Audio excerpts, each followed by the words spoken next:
Trong trời đất có thần hay không nhỉ? Khi con người gặp nạn hễ cứ cầu nguyện thì thường được thành Phật cứu giúp. Duy nhất có một người không cần đến thần, thậm chí còn khinh bỉ tất cả các thần thánh. Người này ở trong vô thần tuyệt cung. Bên trong vô thần tuyệt cung không phải không có thần mà ngược lại có cả rừng thần. Nhưng tất cả các thần thánh của mọi tôn giáo không phải để người ta kính bái mà ngược lại dùng bái người.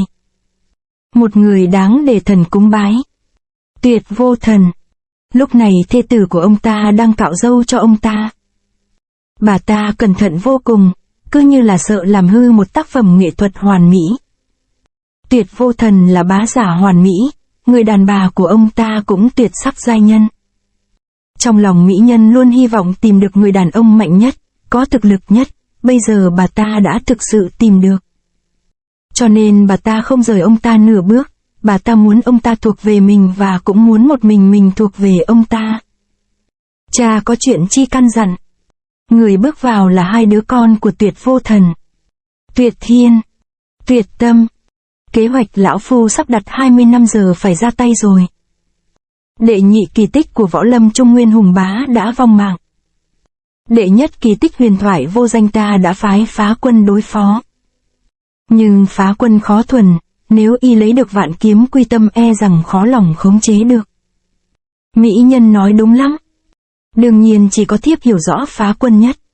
Người đàn bà này vốn là thê tử của phá quân. Năm đó phá quân đến cầu học sát phá lang của Tuyệt vô thần, hắn đem thê tử ra trao đổi. Đang lúc hắn còn do dự bà ta đã bỏ theo Tuyệt vô thần. Khi trở thành người của Tuyệt vô thần, bà ta đã vứt bỏ quá khứ trong đó có cả phá quân. Được, hôm nay cha phái hai con đi Trung Nguyên một chuyến, đợi phá quân đánh bại vô danh thì hãy đem lại kiếm quy tông về. Ngoài ra còn có một việc. Trong cuộn giấy này có ghi chép các cao thủ mới của Trung Nguyên trong 20 năm nay. Nghe nói mỗi cao thủ Trung Nguyên có một sở trường, bọn con có thể mở rộng tầm mắt. Cuộn giấy mở ra lần lượt danh tính các cao thủ Trung Nguyên lần lượt hiện ra. Hậu duệ của bá giả cũng không phải tầm thường, khi cuộn giấy sổ ra thì đã đọc thuộc lòng. Hê, cao thủ Trung Nguyên số già, số chết đám hậu bối chỉ có mấy đứa. Thật quá trẻ con. Không sai, cha muốn sau khi các con đoạt được vạn kiếm quy tông sẵn tiện bắt chúng, thậm chí tiêu diệt. Phải cần bao nhiêu người mới làm xong việc? Bọn người Trung Nguyên chỉ là lũ vô dụng. Ánh Nguyệt Đao. Ánh Nguyệt Đao là đao cong chí kỳ của Đông Doanh, phối hợp với Bán Nguyệt Đao pháp của Tuyệt Thiên tỏ ra lợi hại vô cùng. Cha, hai con đã có chân truyền của cha, đối phó với lũ vô dụng đó chỉ hai con là đủ. Tuyệt tâm còn con cần 1000 chiến sĩ quỷ xoa la hung hăng nhất bổn cung đi cùng. Biết lượng sức là chín chắn, giỏi lắm. Cầm lấy. Sau khi hoàn thành công việc, hãy mở cuộc này ra thanh tra hoàn thành tâm nguyện cuối cùng này. Tuyệt tâm một tay đỡ lấy, chỉ thấy trên tay anh ta đầy sẹo tựa như từng chịu giày vò thể xác khác hẳn với gương mặt anh tuấn.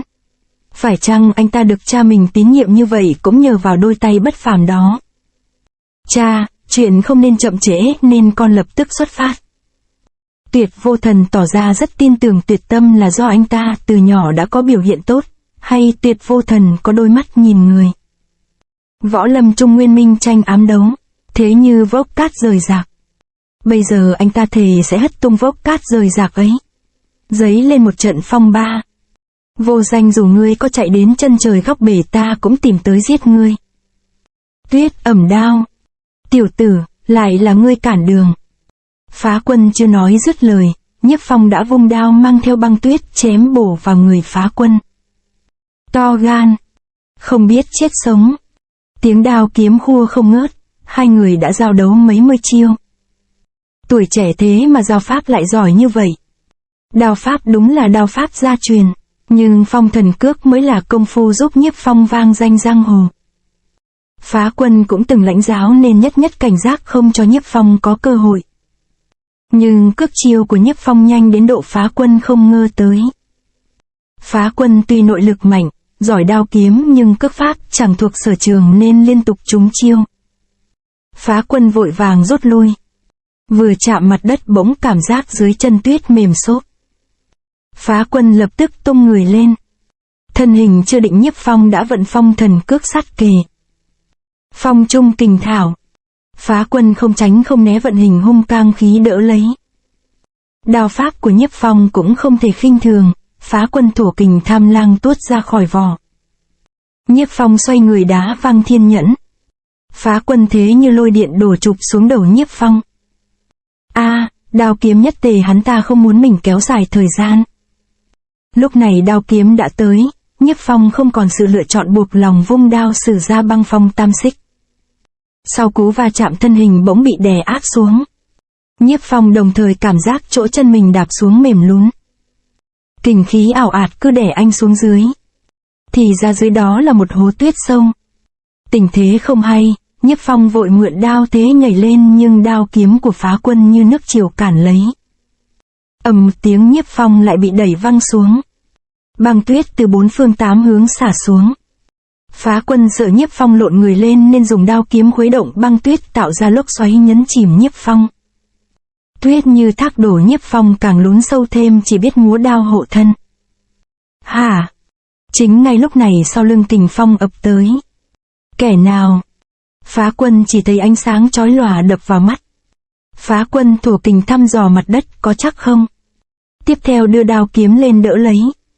Hai bên đấu với nhau mấy mươi chiêu tham lang và thiên nhẫn cuối cùng đã tìm được đối thủ. Phá Quân chỉ cảm giác trước mặt cũng là một cao thủ đao kiếm, cực kỳ khó đối phó. Sau hơn 50 chiêu Phá Quân đột nhiên lùi về sau. Bởi vì hắn ta cảm giác đao kiếm trong tay một lạnh một nóng khác thường. Phá Quân ta không cho ngươi làm hại Nhiếp Phong, mau đi đi. Nếu không ta sẽ dùng ngươi làm mồi cho đao kiếm chưa từng vấy máu của ta. Thì ra người đến nãy giờ là thiếu nữ thần bí, cô ta là đồ đệ của Kiếm Hoàng. Con nha đầu này tuổi còn trẻ mà võ công cao thâm cổ quái. Muốn thắng ít nhất cũng ngoài 100 chiêu. Để tránh gây thêm chuyện mình nên tìm Vô Danh thì hơn. Phá Quân cân nhắc rồi lao người bỏ đi. Lưỡi đao của thiếu nữ phát tán nhuệ khí xuyên thấu qua băng tuyết dày đặc. Băng tuyết tức thời tan đi một nửa, thiếu nữ hét lên một tiếng băng tuyết toàn bộ bị xốc lên. Công lực kinh người. Lợi hại quá. Trong danh sách các cao thủ Trung Nguyên của cha sao không thấy tên thiếu niên này? Đại ca, để đệ bám theo xem là thần thánh phương nào. Lại nói chuyện Bộ Kinh Vân cứu Vô Danh. Đang lúc muốn bỏ đi thì đột nhiên cảm giác sát khí xung quanh dày đặc. Có sát khí. Quỷ Xoa La. Trong chớp mắt mấy mươi quỷ Xoa La trong tuyết nhảy bổ vào tấn công. Đồng thời lúc này tiếng rít chói tai phá bầu trời lao xuống. Một mũi tên xuyên qua hai quỷ Xoa La kịp thời giải cứu Bộ Kinh Vân. Tên xuyên qua ba quỷ Xoa La vẫn chưa hết lực bắn thẳng đến tên thứ tư. Quỷ Xoa La vội vàng đưa thương lên đỡ lấy. Nhưng mũi tên thứ hai đã tới tiếp. Vân Tung Mị Ảnh. Hai tên bắn tới bọn quỷ Xoa La trận thế đại loạn, Bộ Kinh Vân thừa thế thi triển Vân Tung Mị Ảnh bỏ đi. Nhưng quỷ Xoa La lại lao tới cản đường. Chính ngay lúc này bọn quỷ Xoa La thấy 9 đạo kình lực từ trên đầu ập xuống. Phụng Vũ Cửu Thiên. Phụng Vũ Cửu Thiên lợi hại vô cùng, năm đó Nhiếp Phong cũng từng bị cản đường. Chiều này xuất ra bọn quỷ Xoa La cản đường bị chặn lại phía sau. Biết có cao thủ tương trợ Bộ Kinh Vân không kịp nghĩ nhiều cất bước lao đi. Chủ nhân. Cô ta là Phụng Vũ, nô bộc của ta. Tiếp lấy tiền bối để tôi cản đường. Được, nhưng cậu phải cẩn thận. Phụng Vũ vừa tiếp lấy Vô Danh lập tức xoay người, Bộ Kinh Vân cũng quay lại tấn công bọn quỷ Xoa La truy đuổi. Bộ Kinh Vân ngang dọc giang hồ chưa bao giờ dám nghĩ có ngày bảo vệ Vô Danh, rồi bị bức đến mức này. Đám quỷ Xoa La tổ chức rất tốt, một đám vây hãm Bộ Kinh Vân, một đám đuổi theo Vô Danh. Bộ Kinh Vân tung người vượt qua mấy tên quỷ Xoa La chạy trước. Rồi quay người quét một kiếm ngang. Một đường kiếm dồn bức hết thầy quỷ Xoa La lui ra sau. Phụng Vũ khinh công nhất tuyệt bỏ xa đám người kia. Quỷ Xoa La thế đông ùa tới Bộ Kinh Vân biết không tiện đánh lâu nên vừa chiến vừa lui. Quỷ Xoa La cứ bám miết không buông. Lúc này Phụng Vũ đã qua cầu. Khinh công của bọn quỷ Xoa La cũng chẳng vừa cứ đeo dính Bộ Kinh Vân. Vừa đến nửa cầu Bộ Kinh Vân bỗng nhiên bước xoay người lại. Anh ta vung kiếm chém đứt dây cầu. Bọn quỷ xoa la vô cùng kinh hãi. Không ngờ Bộ Kinh Vân lấy cái chết để đoạt lộ. Quỷ xoa la cũng là loại được dày công huấn luyện. Cầu bị đứt chúng tay chân móc nhau xiết người thành cầu không đến nỗi toàn quân bị diệt. Bộ Kinh Vân chưa chết. Hắn là mục tiêu tiêu diệt của chúng ta, tuyệt đối không thể bỏ qua cho hắn. Lôi hỏa đạn. Quỷ xoa la có rất nhiều thủ thuật chiến đấu. Tạm ngưng buôn bán. Lục soát. Đám người phá quân lập tức đuổi theo tới Trung Hoa Các. Thôn nhỏ cách Trung Hoa Cát 20 dặm. Bên trong căn nhà nhỏ có 20 mấy người tề tụ lại, không khí căng thẳng lạ thường. Trong đó có 10 người là đám nguyên lão phục vụ trong Trung Hoa Các, mọi người có vợ có con, chỉ Hoa Ngọc Nam và Liên Mi chưa thành gia thất. Vô Danh đang ngồi giữa nhóm người. Chỉ thấy ông ta sắc mặt trắng bệch tựa như đang vận công điều tức. Ông ta trúng tuyệt độc huyết tuyệt, không lẽ sẽ bị tàn phế võ công. Đám người thần sắc trầm trọng, đám phụ nữ sầm xì với nhau. Tự nhiên gom bọn mình đến đây không biết có chuyện gì không nữa. Nghe nói kẻ thù ông ta tới tìm, ông ta đánh thua nên mới chạy tới đây. Chúng ta cùng chồng an cư ở đây 20 năm không dính dáng đến chuyện giang hồ. Không rẻ này bị ông ta làm liên lụy. Câm miệng. Long Vương hét lớn khiến đám phụ nữ sợ khiếp vía. Các ông chồng ở giữa khó xử vô cùng. Long Vương đừng nóng. Sư huynh ta cực kỳ hung ác. Lần này ta bại trận hắn ta nhất định sẽ bám theo tận diệt. Nếu mọi người không rời khỏi đây e rằng có hại đến tính mạng. Ông chủ, chúng tôi rất rõ. Xin Doang Loan động chân khí. Hãy cố bảo trọng. Các vị dây tẩu tẩu làm liên lụy các vị, tôi xin lỗi. Chúng tôi và sư huynh ông không thù không oán, thực tế không cần phải đi. Phải đó, đâu có gì phải đi. Đừng có lải nhải nữa, nếu không thì cút đi cho tôi. Bà vợ bị chồng mắng không dám hé môi nữa. Chủ nhân đấu với phá quân, chiêu nào cũng bị khắc chế, nguyên nhân chủ yếu chính là phá quân hoàn toàn nắm rõ chiêu số của chủ nhân. Chủ nhân 20 năm nay không màng thế sự, vô thượng kiếm đạo mới ngộ ra cũng ít khi thi triển. Phá quân không thể nào biết rõ được, cho nên tôi hoài nghi trong số chúng ta có nội gián. Hai chữ nội gián xuất ra, mọi người nhìn nhau kinh hãi, không biết ai đã nỡ lòng nào trở quẻ. Hê, chủ nhân đã tạo cho mọi người một nơi lánh thế yên ổn thế này, tôi mà tìm ra kẻ đó tôi nhất định giết không tha. Bọn thối tha chúng bây mau thả ta. A, mình đau quá. Kiếm Thần huynh đã tỉnh rồi à? A, Tần Sương là huynh. Không sai, tôi đây. Đây là nơi nào? Trong chốn lao cung này toàn là những cao thủ võ lâm, bao gồm Kiếm Ma, Tần Sương, Kiếm Bẩn, Thần Y, Độc Cô Minh, Ngọc Thiên, Khoái Y lão tổ và trưởng môn các phái. Hai chữ cao thủ tới đây được thay thế bằng tù phạm. Đây là nơi quỷ quái nào? Mau thả ta ra. Đại thù ta đã báo. Người yêu thương nhất đã chết. Ơn ngữ của Vô Danh cũng đã trả. Trên đời này ta chẳng còn gì vương vấn. Nhưng ta không thể chết, ta còn phải tiếp tục sống. Bộ Kinh Vân bị lôi hỏa đạn dội văng xuống vực, may mà giữa chừng kịp cầm tuyệt thế hỏa kiếm vào vách đá. Không biết đã treo người trong bao lâu, nhưng do gió thổi mạnh vào toàn thân anh cứng ngắc, huyết dịch đã bắt đầu ngưng kết. Trong ý chí thứ luôn nâng đỡ anh ta là Sở Sở và tuyệt thế hảo kiếm. Bộ Kinh Vân chưa hề nghĩ là chuyện đáng sợ, chỉ cần một kiếm là đã có thể giải quyết sinh mạng. Không đáng sợ, không đau đớn, vô cùng thoải mái.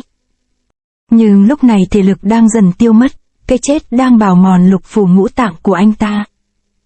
Chết không có gì là đáng sợ, quá trình đợi chết mới là đáng sợ. Một ngày qua đi, một ngày mới lại đến, ánh nắng mặt trời bắt đầu ló dạng. Bình minh chiếu rọi lên thân thể anh ta. Băng tuyết cũng từ từ tan rã. Tuyệt thế hảo kiếm cũng khó lòng cầm giữ thêm nữa. Rắc một tiếng, người và kiếm rơi xuống vực. Nhưng Bộ Kinh Vân đã hoàn toàn mất hết chi giác. Tôi cho rằng trong số chúng ta nhất định có nội gián. Hả? 20 năm nay, mỗi lần chủ nhân luyện công chỉ có một người canh cửa. Lời này vừa xuất ra, đám người đều cùng đổ mắt vào một người. Người đó chính là Hoa Ngọc Nam, chỉ thấy mặt mày ông ta tái mét. Hoa thần thủ mà ông ta luyện là trường pháp thuần âm, làm cho ông ta bất nam bất nữ. chưa thể thành thân, do thấy ông ta không vướng bận việc gia đình lại làm việc tỉ mỉ chu đáo nên mới để cho ông ta canh gác. Thì ra là tên bất nam bất nữ này. Ta phải giết ngươi. Khoan đã. Chúng ta nên để cho y có cơ hội giải thích. Chủ nhân. Xin mọi người lui ra trước. Bấy lâu nay mọi người ai nấy đều vợ con đề huề. Tôi lại không thể lấy vợ, thậm chí chẳng có gì. Nhưng tôi vẫn muốn có được danh lợi. Mặt này Tuyệt Vô Thần có thể đáp ứng. Bỗng Vô Danh ho khan liên tục, như cảm nhận được thời cơ. Ông chủ, xin đừng trách tôi ích kỷ. Mọi người mau chạy đi. Tại sao chúng tôi phải chạy đi đâu? Nếu Hoa Ngọc Nam là nội gián nơi này không thể ở lâu, phá quân sắp tới rồi. Chúng tôi ở lại chi viện chủ nhân, cả ông đi trước đi. Không cần đi nữa đâu. Phá quân, chúng ta mau qua bảo vệ vợ con. Công lực của phá quân cực cao, Long Vương, Phụng Vũ lập tức bị khóa tay. Được, hôm nay bọn ta sẽ liều mạng với các ngươi đến cùng. Hai người chưa kịp quay đầu, đằng sau lưng đã bị trúng một chưởng trời giáng. Chưởng kình xông thẳng vào lục phủ ngũ tạng, lồng ngực phát ra tiếng kêu. Hai người chết ngay tại chỗ. Phụng Vũ mắt thấy hai cao thủ mất mạng trong nháy mắt thì kinh hãi vô cùng. Phụng Vũ biết là cao thủ nhất đẳng liền vội vàng rút tên ra. Ai dè tên vừa rút ra bóng người đã lao nhanh như chớp tới trước mặt. Tên rút nhanh chưởng càng nhanh hơn, bó tên gãy trọn. Người này chính là Tuyệt Tâm. Long Vương thấy vậy lập tức vận chân khí rồng ra bổ tới. Nắm tay như búa tạ bổ xuống vậy mà Tuyệt Tâm vẫn dửng dưng như không, chỉ dùng một chưởng đỡ lấy. Ông không bị trúng độc sao? Không sai, nhưng công lực ta chưa cạn hết, chỉ muốn thử lòng ngươi, ai dè ngươi chẳng hề hối hận. Chuyện đã lộ, ông muốn giết tôi cứ giết đi. Ta ngươi chủ khách bấy lâu, ta giờ đây xem ngươi là bạn hữu, ngươi đi đi. Đa tạ ông, phá quân vô cùng tàn bạo, ông tự bảo trọng. Nói đúng lắm, ta trời sinh tính hung tàn, kẻ địch của ta không tên nào thoát được. Phá quân phá cửa vào giết chết Hoa Ngọc Nam. Đang còn kinh hãi, kỳ ầm của phá quân như gió xoáy cuồn cuộn lao vào Vô Danh. Ngươi giỏi lắm, có thể áp chế được huyết tuyệt, nhưng hôm nay bằng mọi giá ngươi phải chết. Vô Danh tuy đã dùng nội lực cao thâm chế ngự được huyết tuyệt, nhưng sức mạnh giờ đây như cung dương hết mức, làm sao chịu nổi một đòn của phá quân, nên bị đẩy văng đi thật xa. Vừa mới rơi chạm mặt đất, kiếm của phá quân đã đâm tới. Chính ngay lúc này một bàn tay sần sùi cản lưỡi kiếm sắc nhọn của Thanh tuyệt thế hung khí. Tại sao ngăn cản ta giết y? Bởi vì y còn giá trị lợi dụng.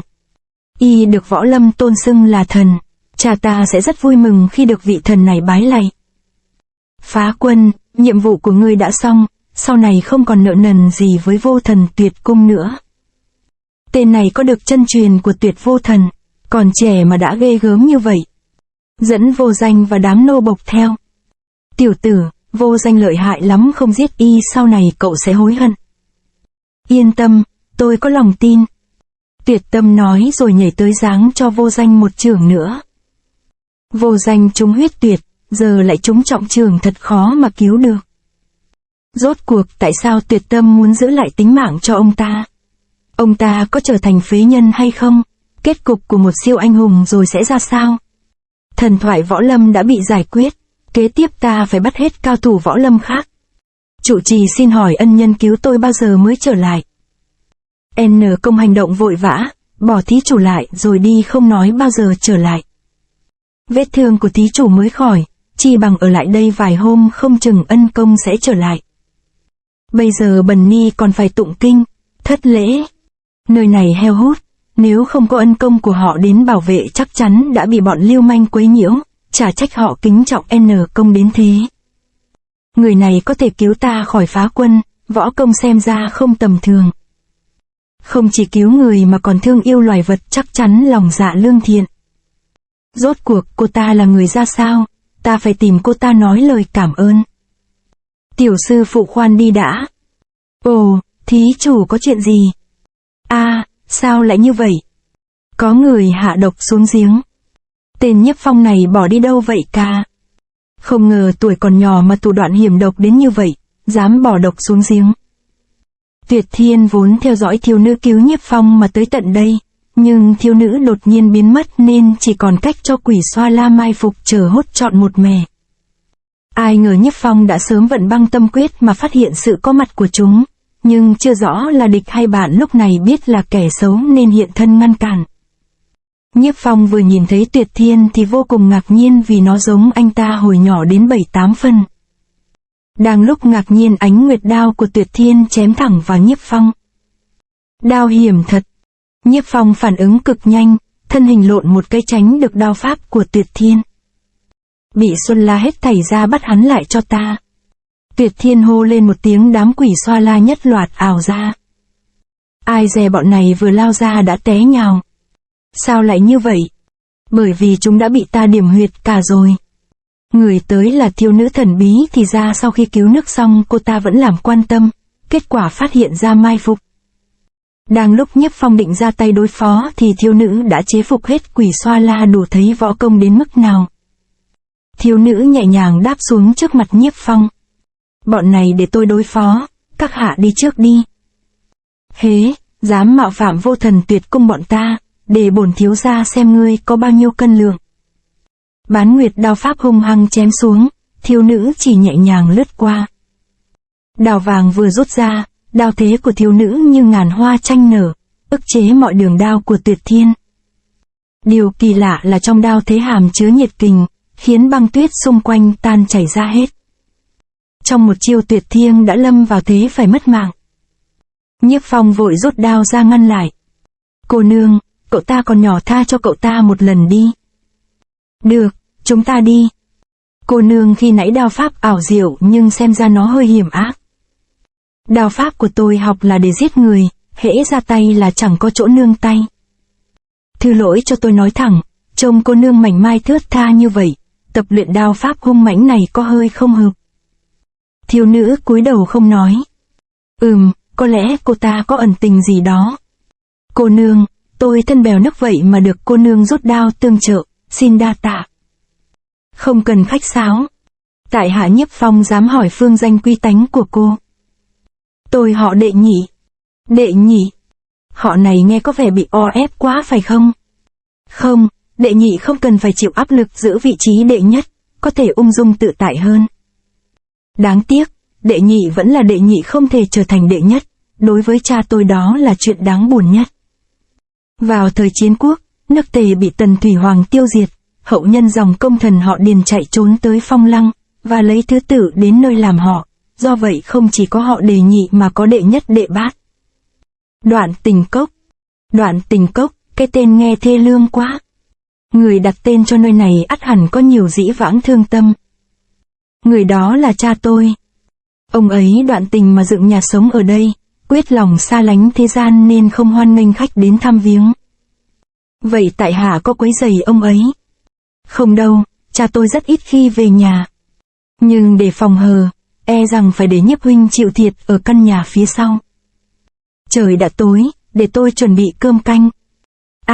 Cô nương này có ý né tránh ánh mắt của mình. Chẳng thể nào thấy được dung mạo của cô ấy, rõ là cổ quái. Đồ đạc bên trong tuy cũ kỹ nhưng được sắp xếp ngăn nắp. Từ nhỏ Nhất Phong đã rất thích phong linh, vì có nó mới cảm nhận được sự tồn tại của gió. Nhiếp Phong nhắm mắt lắng nghe tiếng phong linh, nhớ lại nhiều chuyện cũ ở Thiên Hạ Hội, bên trong Thần Phong Đường của anh ta cũng treo một chiếc phong linh như vậy. Nhiếp huynh, cơm tối tôi đã làm xong, xin từ từ dùng. Cô ta đâu rồi? Ủa, đây là những món chay mình thích mà. Tuy mình và cô ta bèo nước gặp nhau nhưng cô ta tỏ ra rất hiểu mình. Dường như có một cảm giác thân thiết. Đêm, nước hồ như gương, ánh trăng rọi đáy hồ cứ như là có hai mặt trăng. Nhiếp Phong đứng bên ngoài Tuyệt Tình Cốc thơ thẩn. Nhiếp Phong quay đầu lại chợt thấy thiếu nữ thổi tắt đèn. Nhiếp huynh đứng ở đây lâu rồi, cẩn thận gió lạnh. Nơi này tĩnh lặng như thế nhưng tôi cảm thấy như từng quen. Tôi có quen một bằng hữu hồng nhan, trong thư từ qua lại, cô ấy hình dung nơi ở của cô ấy mặt hồ phẳng lặng đến nỗi như có hai mặt trăng. Mà trong trăng lại có trăng. Coi bộ giao tình giữa hai người rất thắm đượm. Phải, chúng tôi tương giao đã nhiều năm. Nhưng cho đến giờ này vẫn chưa được nhìn tận mắt. Nhiếp Phong khẽ liếc mắt, thiếu nữ thần bí lập tức quay mặt né tránh ánh mắt của anh ta. Mắt thấy thiếu nữ e thẹn như vậy, Nhiếp Phong bỗng dậy lên cảm giác như được gặp lại cố nhân. Thời thiếu niên tôi được cô gái tên Mộng cứu, sau đó cô ta chủ động dùng chim ưng liên lạc với tôi, mới đó mà đã bấy nhiêu năm. Có thể thông qua thư từ mà trở thành tri kỷ, Nhiếp huynh chắc chắn yêu quý cô ấy lắm.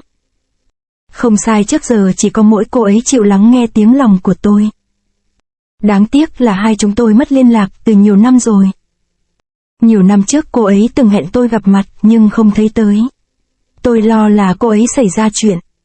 Nhưng lo cho cô ấy vậy huynh có tìm cô ấy không? Có, lúc nào tôi cũng đi tìm.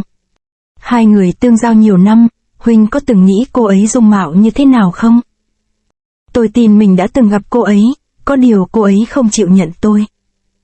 Chính lúc này Nhiếp Phong loáng thoáng nhìn thấy dung mạo của tiểu nữ có vẻ rất thanh tú. Do cô ta lúc nào cũng lảng tránh, nên Nhiếp Phong hiếu kỳ mắt chăm chú nhìn xuống mặt nước. Cô ấy lại đi rồi. Phong huynh, đã lâu không liên lạc, muội là Mộng đây. Cuộc hẹn lần trước vì có chuyện gấp nên chưa đến được, thành thật xin lỗi, cách biệt nhiều năm huynh giờ ô này ra sao, thật sự muốn gặp huynh, hẹn huynh ở Đan Phượng Các cách đây 5 dặm. Mộng. Nhiếp Phong không ngờ nhận được tin của Mộng, anh ta mừng như điên, triển thân đến điểm hẹn. Nhiếp Phong cuối cùng đã đến điểm hẹn nhưng không vào ngay. Anh ta muốn để tâm trạng nôn nao của mình lắng xuống để tránh mất mặt. Nhưng người sắp gặp là người trong mộng ngày đêm thương nhớ. Đang lúc Nhiếp Phong ngơ ngẩn, một bàn tay đột nhiên đặt lên vai anh ta. Một bàn tay mềm mại. Mỗi người có một bàn tay khác nhau. Hùng bá tay ông ta mạnh mẽ, có lực lập nên giang sơn. Đó là đôi tay kiêu hùng. Tay của Nhiếp Phong giúp người thoát khỏi nguy nan, là một bàn tay ấm áp. Tuyệt tâm. Tay của ngài thì trải qua sự khổ luyện không ai tưởng tượng nổi, trên bàn tay còn để lại vô số vết sẹo chiến tích, là đôi tay được Tuyệt vô thần tín nhiệm. Đôi tay ấy hễ xuất ra là đoạt lấy mạng người. Nhưng lần này không chỉ đoạt lấy mạng người mà còn đoạt lấy thiên hạ đệ nhất bang Thiên Hạ Hội. Tuyệt tâm đã lần lượt hạ gục các cao thủ Trung Nguyên bao gồm cả Vô Danh và Bộ Kinh Vân. Bây giờ mũi tên lại lao như bay nhằm vào Thiên Hạ Hội vì anh ta không muốn cho đối phương bất kỳ sự chuẩn bị nào. Từ khi Đồng Hoàng lên nắm giữ Thiên Hạ Hội, hắn ta không ngừng chiêu binh mãi mã, bành trướng thế lực. Nhưng Tuyệt tâm đã lần lượt bắt hết các cao thủ Trung Nguyên. Mục tiêu cuối cùng bây giờ là Thiên Hạ Hội. Chỉ cần anh ta thắng trận này các phần tử lẻ tẻ còn lại không đáng lo ngại, thế nên lần này Tuyệt tâm quyết lòng chiến thắng. Đồng Hoàng thấy kẻ địch trong chốc lát đã tới đệ nhất lâu, trong lòng biết đó chẳng phải là hạng tầm thường, thế nhưng vẫn chân tĩnh như thường. Rốt cuộc đồng tâm chân kinh của hắn đã đạt đến cảnh giới nào? Tay của Tuyệt tâm rốt cuộc ẩn chứa sức mạnh đáng sợ nào? To be continued.